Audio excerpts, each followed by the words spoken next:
Պետք է անկեղծ լինենք, որ չենք կարող լուծել յուրաքանչյուր գլոբալ խնդիր կամ յուրաքանչյուր իրավիճակում կատարելապես համադրել մեր արժեքներն ու շահերը, շաբաթվա սկզբին ասել էր Եվրահանձնաժողովի նախագահ Ուրսուլա ֆոն դեր Լայենը։ Բրյուսելի առաջադեմ շրջանակները սա համարեցին հետքայլ արժեքակենտրոն արտաքին քաղաքականությունից եւ կոշտ արձագանքներ հնչեցրին։ Այսօր մարտի 11-ին Ստրասբուրգում Եվրախորհրդարանի նիստին ֆոն դեր Լայենն ավելի մեղմ տոն ընտրեց։ Խորհրդարանն այսօր մի քանի կետ քննարկեց։ Իրանի դեմ ամերիկա-իսրայելական հարձակման հետևանքով Եվրոպան կրկին էներգետիկ ճգնաժամի առջև է։ Խորհրդարանի միջանցքներում անընդհատ լսվում են հարցեր, թե ինչ դասեր է քաղել Եվրամիությունը Ուկրաինայում պատերազմի բռնկումից 4 տարի անց եւ ինչպես են ապահովելու մատչելի էներգետիկ ռեսուրսներ։ Էներգետիկ ճգնաժամի համատեքստում Եվրամիության խորհրդի նախագահ Անտոնիո Կոշտան Բաքվում այսօր հանդիպել էր Ադրբեջանի նախագահ Իլհամ Ալիևին։ Եվրոպական խորհրդարանում այսօր ելույթ ունեցավ նաև Հայաստանի վարչապետ Նիկոլ Փաշինյանը։ Նա անդրադարձավ Հայաստանի եւ Ադրբեջանի միջև խաղաղությանը,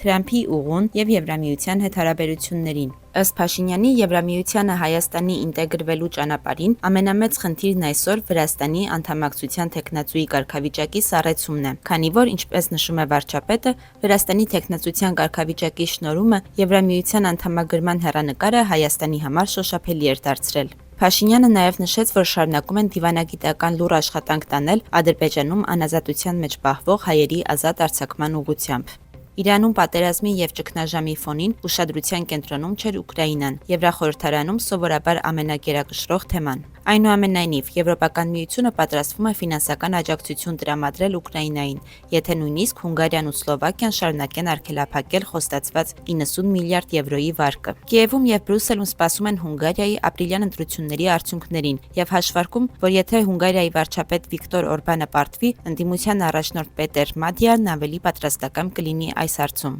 Խորհրդարանի պատգամավորներն այսօր նաև ներկայացրին իրենց պահանջները մարտի 19-ից մարտի 20-ի Եվրամիության երկրների առաջնորդների գագաթնաժողովի համար։ Ակնկալվում է, որ առաջնորդները կհենվեն «Մեկ Եվրոպա, մեկ շուկա» հայեցակարգի վրա։